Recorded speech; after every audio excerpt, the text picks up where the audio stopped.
राधे राधे दोस्तों, आपके अपने चैनल भजन कहानी में आपका बहुत बहुत स्वागत है। माँ भगवती दुर्गा की कृपा सदैव आप और आपके समस्त परिवार पर बनी रहे। वैशाख का महीना भगवान श्री हरि विष्णु को अत्यंत प्रिय है और इस महीने में बहुत सारे शुभ पर्व भी आते हैं।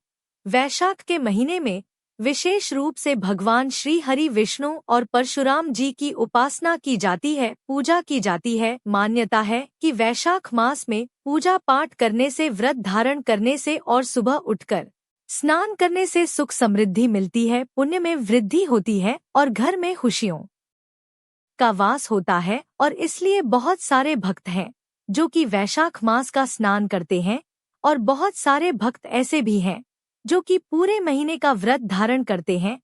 अब अगर आप पूरे महीने में व्रत नहीं कर पाते हैं किसी भी कारणवश, तो भी आपको इस महीने में जो विशेष तिथियां हैं जैसे कि एकादशी, प्रदोष या अक्षय तृतीया, तो ऐसे पावन जो दिन है, तिथियां हैं, इन तिथियों पर आपको व्रत अवश्य करना चाहिए। अच्छा, जो लोग वर्ष भर की एकादशी नहीं भी करते हैं वह भी चाहे तो इस महीने की दोनों एकादशी का व्रत कर सकते हैं, क्योंकि शास्त्रों के अनुसार एकादशी का व्रत करने से बहुत अधिक पुण्य फलों की प्राप्ति होती है और बड़े से बड़े पापों का नाश हो जाता है, सभी प्रकार की कामनाएं पूर्ण हो जाती हैं, जीवन के दुखों का निवारण हो जाता है। इसलिए एकादशी का व्रत अत्यंत श्रेष्ठ है। तो आज की वीडियो में आप जानेंगे कि साल 2025 में वैशाख मास की पहली एकादशी वरुथनी एकादशी कब है, एकादशी की तिथि कब प्रारंभ हो रही है, कब समाप्त हो रही है, व्रत हमें कब धारण करना है और पारण का यानी कि व्रत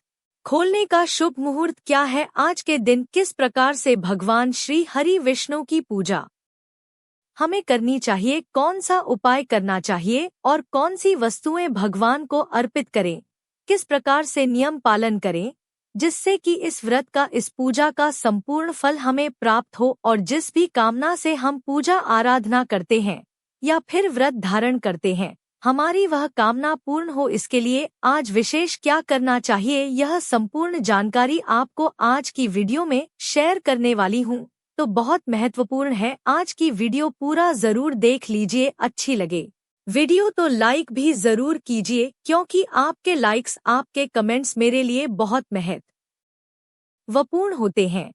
यही एकमात्र जरिया है जिनसे मुझे पता चलता है कि आपको यह वीडियो अच्छी लगती है और आपके लिए यह वीडियो उपयोगी है। तो अगर वीडियो अच्छी लगे तो लाइक तो जरूर ही किया कीजिए। दोस्तों, वरुथनी का अर्थ होता है रक्षा करने वाली। यह एकादशी साधक को हर प्रकार के संकट, दोष और पापों से बचाती है। इस दिन व्रत और भगवान विष्णु का पूजन करने से अक्षय पुण्य प्राप्त होता है, मोक्ष की प्राप्ति होती है और मनवांछित कामनाएं पूर्ण हो जाती हैं। वरुथनी एकादशी का व्रत विशेष रूप से दान, संयम, ब्रह्मचर्य और भक्ति के लिए उपयुक्त माना जाता है, तो भगवान विष्णु की कृपा और आशीर्वाद दोनों एक साथ प्राप्त हो जाए, इसके लिए वरुथनी एकादशी बहुत महत्वपूर्ण है। और अब जानते हैं कि एकादशी तिथि कब प्रारंभ हो रही है, कब समाप्त हो रही है और व्रत हमें कब धारण करना है। देखिए, एकादशी की तिथि प्रारंभ हो जाएगी 23 अप्रैल को शाम को 4:43 पर और एकादशी तिथि समाप्त हो रही है 24 अप्रैल को दोपहर में 2:32 पर। तो सूर्योदय कालीन तिथि के अनुसार एकादशी का व्रत हम धारण करते हैं, तो 24 अप्रैल 2025 गुरुवार के दिन वरुथनी एकादशी का व्रत हम धारण करेंगे। एकादशी से एक दिन पहले दशमी तिथि के नियम का पालन करते हैं, शुद्ध और सात्विक भोजन लेते हैं, ब्रह्मचर्य का पालन करते हैं और अगर संभव हो तो भूमि पर शयन करते हैं। फिर एकादशी के दिन प्रातः काल जल्दी उठना चाहिए, उठकर नित्य कर्मों से निवृत्त हो जाइए, स्नान कर लीजिए और इसके बाद भगवान श्री हरि विष्णु के विधि विधान से आपको पूजा करना है। लेकिन सबसे पहले भगवान सूर्यदेव को जल दीजिए, उसके बाद भगवान श्री हरि विष्णु का गंगाजल से या फिर पंचामृत से अभिषेक कर लीजिए और उन्हें पीले वस्त्र अर्पित कीजिए, पीले चंदन से उनका श्रृंगार कीजिए और विधि विधान से धूप, दीप, पुष्प इत्यादि अर्पित करके उनकी पूजा कर लीजिए। एकादशी के दिन भगवान श्री हरि विष्णु को पीले फलों का भोग लगाना, जैसे कि केला या आम इत्यादि का भोग लगाना श्रेष्ठ माना जाता है। लेकिन जो भी भोग आप लगाते हैं उसमें तुलसी का पत्ता अवश्य होना चाहिए, लेकिन एकादशी के दिन तुलसी का पत्ता कभी भी तोड़ना नहीं चाहिए। तुलसी में जल भी नहीं देते हैं, सिर्फ तुलसी में हम दीप दान कर सकते हैं। तो तुलसी के पत्ते एक दिन पहले ही तोड़कर रखिए, ताकि एकादशी पर जब आप भगवान श्री हरि विष्णु की पूजा करें तो आप उनका प्रयोग कर सके।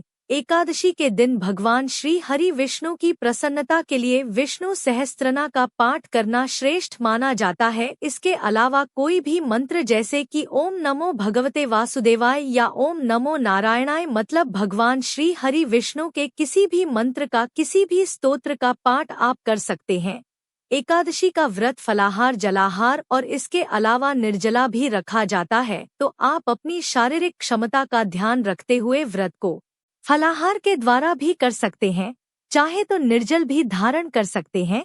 यह तो भक्तों की अपनी श्रद्धा पर निर्भर करता है। एकादशी के दिन शाम के समय विधि विधान से भगवान श्री हरि विष्णु की पूजा कीजिए और रात्रि में जागरण करना अत्यंत आवश्यक है। मतलब जरूरी नहीं है कि पूरी रात्रि आप जागे, लेकिन हाँ, जितना भी आपसे संभव हो सके उतनी रात्रि तक आप जागरण अवश्य करें। भजन कीर्तन करते हुए रात्रि जागरण करना चाहिए। भगवान श्री विष्णु के मंत्रों का या स्तोत्र का पाठ करते हुए आप जागरण कर सकते हैं।